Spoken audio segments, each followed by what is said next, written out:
Kasama nga natin ngayon si Ma'am Ray Rigunan, also known as Radiant Doodles. Ayan, At ang ipapakilala niya sa atin ngayon, ang Art of Journaling. Nako, ma'am, kamusta po kayo? Okay naman. It's been how many years? It's been how many years? Oo. Na? 10 years? Yeah. Oh, tagal-tagal. More than 10 years na rin. Kasi si Ma'am Ray po ay dati din na nasa isang television network dito sa Baguio City bago siya nagpunta ng Manila, ayan, para maging writer din sa isang magazine which is Adobo Magazine. And after doing such, bumalik siya dito sa, wow, di ba? Pagbalik dito sa Baguio City, para naman ipagpatuloy na ang kanyang passion sa vlogging at sa paggawa ng arts. Recently nga, meron din siyang demo na ginawa pagdating sa Art of Journaling. Kamusta po tayo? Ano na po ang ganap natin after nitong event natin recently? Yes, actually yesterday lang siya sa isang co-working space. So nag-demo ako ng journaling. It's a journaling workshop. So what is journaling? Journaling is self-expression talaga. Basically documenting your life experiences. And pwede siya sa pen and paper lang or pwede rin naman na digital. Pero for me, gusto ko talagang analog style or traditional style na talagang notebook or mga books, notebooks na ginagamit. Tapos may mga sa magazines, no? Yes. Kasi ito, yung journaling talaga, dekada 90, 80, ginagawa na talaga ito noon. Pero paano po kayo napunta dito sa Art of Journaling? Yeah. Nung bata ako, nagda-diary na talaga ako, yung as in may padlock, ganyan. Yung mga notebook natin noon. Tapos, medyo nag-stop kasi syempre naging busy sa work, etc. And then, nung bumalik ako ng Baguio, I discovered one YouTube channel. It's Amanda Rachely. Tapos nakikita ko yung mga journal spreads na ginagawa niya. So, trinay kong gawin. 2017 yun. Tapos, ayun, nagkaroon ako ng journal and then trinay kong gawa ng mga different designs per month. So, parang dinidesignan ko, ginagawan ko ng theme per month. So, through the years, nag-evolve din siya. Nag-tone down ako sa pag-drawing ng drawing. So, mas dinevelop ko siguro yung more on self-expression, yung writing side of journaling. So, ayun, I can show you if ever. Opo, ayun nga po, ayun ma'am, no, parang self-expression po Yes, ninyo. self-expression. Pero sa'yo po personally, ano po yung naidudulot ng journaling po sa inyo? Kasi parang, you have so many thoughts din kasi parang dami mong iniisip lagi. So, you have to write it down as well. Kasi it mag-add siya ng clarity sa life. Clarity, and para mas makilala mo din yung mas makilala mo yung sarili mo, ano yung mga ginagawa mo. Tsaka, ang ganda siya for memory keeping. Kasi, pag isang part sa journaling is yung pag-collect ng ephemera. So, yung ephemera, mga memorabilia siya. Parang movie tickets, resibo, exactly, mga ganyan. So, kinikip ko siya. Tapos, ilalagay ko siya sa journal para, as in, yun, for memory keeping ko siya. Hindi ba ito matatawag na kwan? Ano kasi yung termo doon? Parang scrapbooking, ganyan. Oo, may similarities din talaga. It's kind of journaling din, yung scrapbooking, yung collage, yun. Ganda din, no? Kasi sabi nga nila, ito yung more intimate way of expressing yourself kasi it's just between you and the notebook. It's just between you and the materials that you're using. Pero maganda din kasi siya na i-share sa ibang tao. Sa mga samples nyo na po, syempre nagbigay na po kayo sa ibang mga tao. Ano po yung nakikita nyong dulot din sa mga natuturuan natin sa Art of Journaling? Yeah, like yesterday, nung last night, nung nagkaroon kami ng workshop, ang dami na pala dito sa Baguio, sa isang community na parang ang dami na nagjo-journal. So parang nung nag-workshop ako, hindi ko na-intro yung journal. Nag-share na lang kami ng mga ways on how to journal. Kasi syempre may fear ka sa blank spread. Anong gagawin ko? So ang ginawa ko, tinulungan ko na lang din sila kung ano yung pwede nilang isulat or kung anong pwede nilang express. Yes. So naging din talaga sila. Naging helpful din sa kanila. Kasi yung iba din sa kanila, may mga pinagdadaanan, mga mental health problems, ganyan. And journaling helps. It's not, just to be clear, it's not therapy na parang, if you're really struggling, you need a mental health professional. But it's also advised na mag-journal ka din. Kasi outlet din kasi ito. Siyempre sa mga may mental health issues talaga, ang kailangan talaga naman natin is an outlet. At maganda nga daw itong outlet ng journaling. Kasi I've tried din noon, pero hindi ko na ituloy-tuloy kasi nga minsan tamad din po tayo. Opo. At nakakatamad nga din naman talaga ang magupit-gupit. Yeah. Oo, pero yun nga may mga tao din talaga na sanay at saka nakakapag-isip sila ng maayos kapag may ginagawa talaga na in their own solidarity. Solidarity! Oo. Parang kumbaga finding peace, finding solidarity in distraction. Parang Wow! Tama, tama. Be at peace with yourself and your journal. So matagal nyo na po talaga itong ginagawa, Yeah. 2017.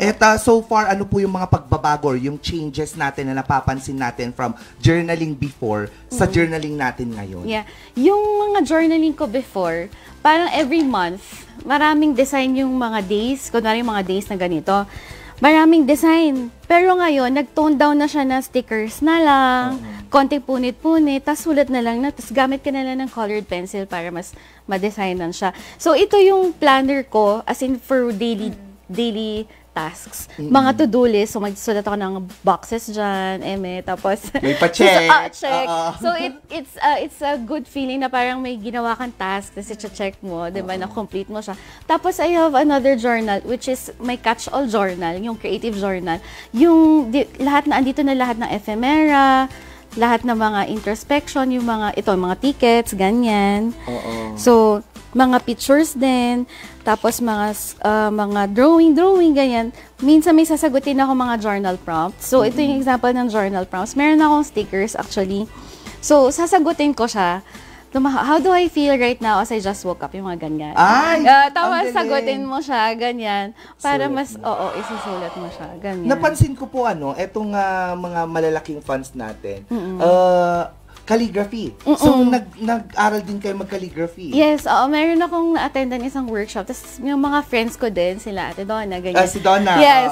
Na nag-guest din dito. Nagpa-practice kami calligraphy. Maganda yung calligraphy nga, mahirap nga lang. Tapos yung mga kagamitan mo din kasi minsan, may kamahalan. Kailangan iba. mo ding yung mag-invest. Or kahit brush pen lang, ganon. Tapos, ang ganda nga, tignan mo, may mga pictures pa ni Lindsay Lohan. Oo, kasi part of journaling, maganda din yung media journaling. Yung di ba, nagko-consume tayo ng film, movies, TV, tas books, ganyan. So, piprint ko yung mga album, or yung mga posters, ganyan. Tas I'll write about the movie. Kung ano yung reflection mo, ganyan. Para nagustuhan ko sa movie, ang ganda ba yung story, And after doing this po ba, ma'am, binabalikan nyo din siya? Oo. How often do you go back sa mga journals mo? Not that often. Siguro 2 weeks, months, o ganyan. Depende. Kasi ang dami ko rin journal, may mga hindi pa ako nababalingan. Pero dito ma'am, kasi syempre iba yung feeling mo yung nung moment na sinusulat mo yan. Tapos pagka nababasa mo po siya after 2 weeks or months, ganun po, ano po yung mga, meron din po ba tayong mga lessons na napupulot pa rin? Marirecall mo yung mga lessons na sinulat mo about maybe a movie or a book. Tapos parang, okay, apply ko nga ulit yun sa buhay ko. Ganyan. Oo. Kasi minsan nakakalimutan natin yun yung kagandahan na nag-journal ka kasi yung natutunan mo sa isang araw, pwede mong balikan. Yes. Kasi sa dami-dami ba naman ang nangyayari sa mundo natin ngayon, and personally, may mga pinagdadaanan tayo, nakakalimutan natin yung natutunan natin. So, journaling will help us remember those learnings, no, na natutunan natin over the years. Yeah. Wow naman. It helps you mature din in a way, ano? At tuturuan nga tayo ni Ma'am Ray ngayon kung paano mag-journaling. Ayun. Simpleng workshop dito sa Morning Balitaktakan. Ano po ba yung mga kailangan natin today? Ang kailangan mo lang ay notebook. Notebook, tapos kahit ballpen lang and a pen or a colored pen. So, ayan. Ito, may journal kit ako. Mayroon pa natira from last night. Ayun, sa speaking workshop. of journal kit, ano ba yung mga kailangan natin sa isang kit ng journal? Actually, ng art of journaling? pwede talagang ballpen lang at saka yung notebook. Tapos, meron lang din akong ginawang mga mga ephemera or mga pictures, mga art prints. Ikaw na ganyan. rin ang nag-print niyan. Oo, print. So, itong mga designs, design ko at saka design ng husband ko. Kasi nagsa-sketch din siya. Tsaka pictures niya to. So, Ay, kita ko yun. Alam ko kung saan ito. Oo, dun sa... Wait. Wait, Kaya sabihin. Dito sa harapan ng sa Gibraltar. Hindi. Hindi ba? Rose Garden? Ayun nandoon sa Rose. Yung bilog doon. Natuwa ako. So, i-try mo. Pwede, Sige, very tayo. bagay. Tapos, actually, pwede ka naman hindi maggupit la. Kung gusto mo magpunit, pwede ka magpunit. Para design din siya. Depende. Sariling Oo, design siya, ma'am. Pero din parang siya. masayang magpunit. Oo. Oo, Very so- therapeutic din. Gagawin ko ito. Sige, magtanong ka kay Ma'am Rhea at tulo. Ay, eto Sticker ginugupit siya. sticker. Sticker siya, pero pwede mo punitin. Okay Punitin. lang. Sige, Oo. sige. Ano mo, gawin mo din ng sariling design mo. Oo. Tapos, Tapos, pwede din punitin mo ng diretso. yeah. Tapos pwede rin pong mga magazines. Kumuha sa mga ano. Oo, kunwari mga magazine, ipunit-punit mo siyang ganyan. Or pwede mong i-cut. Tapos isip ka na lang ng theme na gusto mo, kunwari, Very Christmas na yung Baguio. Tapos may nakita ko sa magazine na hot choco. Mahilig tayo mag-hot choco at kape. Pag ngayon malamig sa Baguio. Pero sa araw-araw din po na ginagawa natin ito, parang nahahasa yung mga skills po natin pagdating sa arts. Oo. Actually nga, sabi ko rin sa mga workshops, hindi mo siya pwedeng pilitin na kailangan araw-araw. Tapos every morning, every evening, ganyan. Kasi it should be something na hindi ka magigilty, na hindi mo nagawa. Pero try mo din, it's encouraged din na i-habit stack mo siya na para kunwari tututoothbrush ka everyday, diba? Ihabol mo din yung journaling. Siguro kahit 5 minutes lang, ganyan. So, kahit ako, minsan, pag may time sa morning, so, iba pa yung ganitong journal. Meron pa akong ibang reflective journal na mas diary type, ganyan. Tapos minsan, pag ito, gabi or weekend, nag-catch up ako, kunwari may na-collect ako mga ephemera, na mga memorabilia, ganyan. Gagawin ko na siya by the end of the week, ganyan. Ayun. Kayo po, ma'am, since ito parang araw-ayon nga parang ginagawa na din pong habit. Kayo po ba, ma'am, naniniwala po ba kayo na pagka yung isang bagay po na ginagawa natin, gawin natin ng dire-diretso consistently within 21 days, magiging habit na talaga Yes. siya? Oo. Naniniwala din ako doon. Parang exercise ano. parang workout. So, pag nasanay ka na din, parang lagi mo na yun sa tabi ng kunwari desk mo pag nag-work ka para maalala mo na, ay, sige nga, gawin ko nga, mag-journal nga ako saglit. Ganyan. And also, one thing is, ang journaling, hindi lang siya pag malungkot ka. Kasi, usually, ganun yung parang isip nila, para lang sa malungkot yan, para i-express na i-express. Pero hindi. Kaya nga meron mga different kinds of journaling, gratitude journaling. I-celebrate mo din yung wins mo or mga small wins mo. The end of the day or at the end of the week, diba? Ilagay mo rin siya in a journal. And then, meron ka ng memory keep na, may ganito pala yung nangyari that day, ganito pala yung nangyari ng weekend, ganyan. So, it's a nice memory na mababalikan. Kumbaga parang parang pagka nagsusulat din po kayo, parang nawi-weigh nyo po na although meron yung mga bad days naman talaga, everyone has their bad days naman. Parang sa bad day mo na yon, parang dun mo din nakikita na may maganda din palang nangyari. Yes. Hindi lang pala ganito yung ano. So, para pag sinulat mo yung inis mo sa journaling, parang mag-reflect ka pa ako ng konti and then you would know na kung what to do at least. So, ayun, pwede mo siyang, it's a good lesson din talaga. At saka yung pag sa writing, if you're writer as a professional, kasi I'm also a marketing VA, so mostly ang dami kong ginagawang copywriting. It's a good exercise na nagsusulat. So para lang mas ma-enrich pa yung vocabulary or yung expression or how to say it, diba?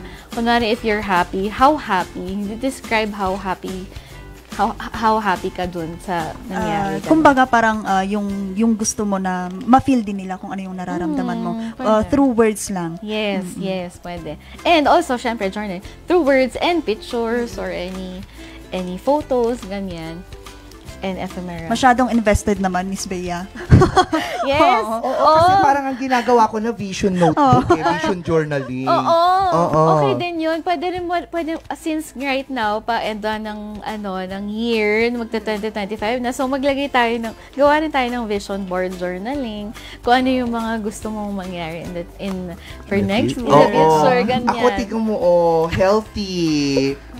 Actually kasi Miss Mara, parang si Miss Bea kasi nag-start na siya a week ago lang. And then yun kinukwento niya kanina yung mga achievements niya from 48 ganun. Grabe ka lang sa 48, 40 lang. 40 waistline to 38. Mga ganon. Within the span of 2 weeks lang po yun.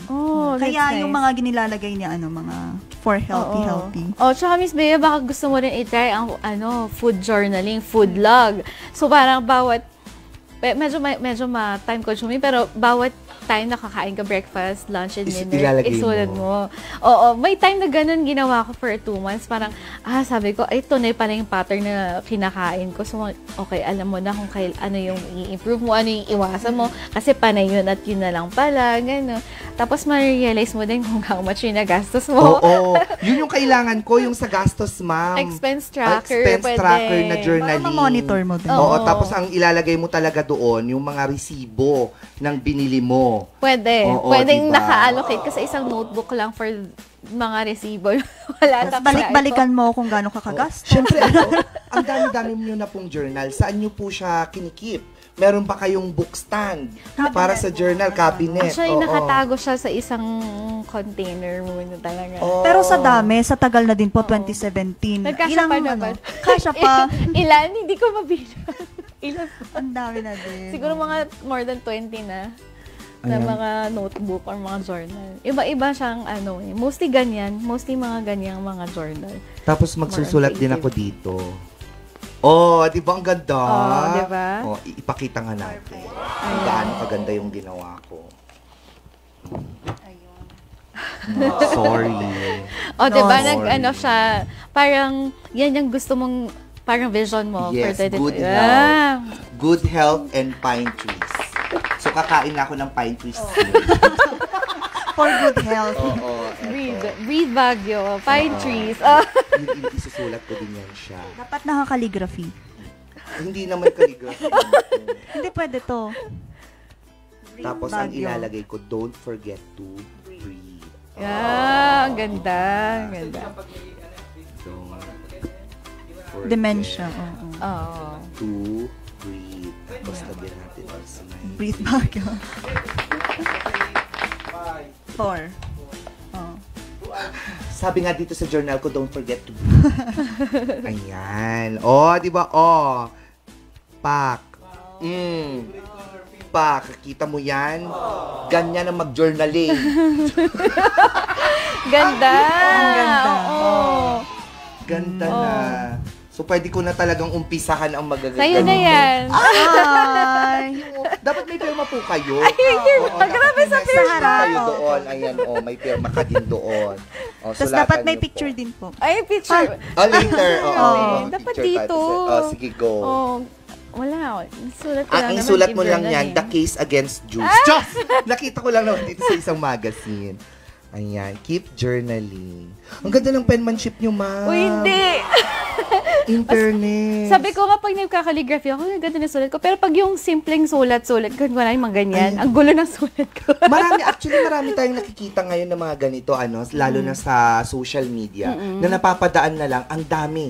Kung ano-anong pinaglalagay niya, ang daming stickers, and whatnot. Pero pag nakita mo na siya, aesthetic na, no?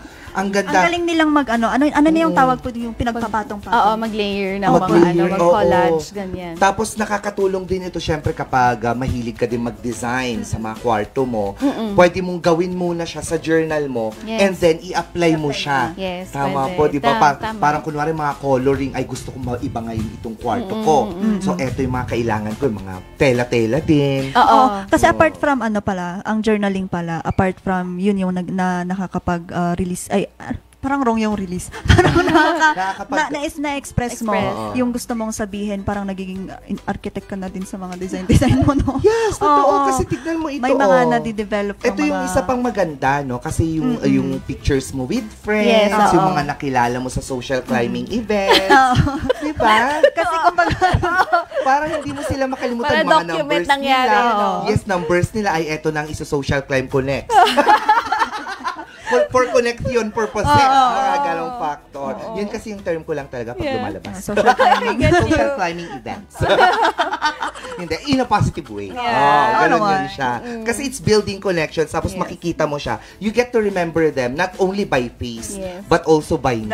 Nandun yung memories din. Oo. Kasi syempre nasulat mo na, nababasa mo, tapos minsan may iyak ka na lang. Oh Kaya my dadalhin God. mo na nga lang yan, di ba? Sino na itong lumalapit sa akin? Wait. Okay. Let me look at my journal. I should say, very The Devil Wears Prada. Diba? And so far, ma'am, ano po yung natutunan natin sa pag-journaling? Ayun, ang natutunan ko talaga sa journaling is mas ma-express mo in a creative way and yung self-expression mo. Tapos, mas magiging aware ka sa feelings mo or emotions na nararamdaman mo. You put it into paper para babalikan mo, what can I do about it? Ganon. Oh. Yeah. Maganda yun, yung what can you do about your feelings, especially Yes. pag negative yan. Kunyari, mainitin yung ulo mo, nilagay mo dyan, mga punit-punit, puro black.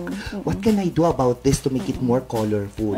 Bigla mong kinulayan. Kinulayan. Tapos Oo, di ba? You change the course of your life through journaling as well. Oo. Pero Pwede. pag-usapan po natin yung yung vision board for next year. Ano ba yung magandang gawin doon? Kasi may narinig ako kay Sir Coco, yung kalendaryo, lagyan mo na siya ng mga pictures, mga gano'n, ang gusto mong mangyari. Pero ano sa tingin niyo po? Ako, siguro sa vision board, katulad ng exercise na ginawa namin kahapon, no? Meron kami isang malaking illustration board or pwedeng journal.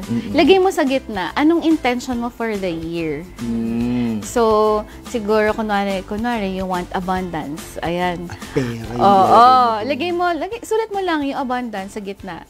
Tapos maglagay ka na rin ng iba't ibang pictures kung ano yung mga gusto mong ma-envision next year. Siguro next year gusto mo ng bagong Car. mga ganyan. Or travel, mga ganyan. So, Aeroplano. lagay mo. Or, Tapos may line na ganyan. oo. Ay, Tapos yung flag, kung Natuwa. ano gusto mo, ganon.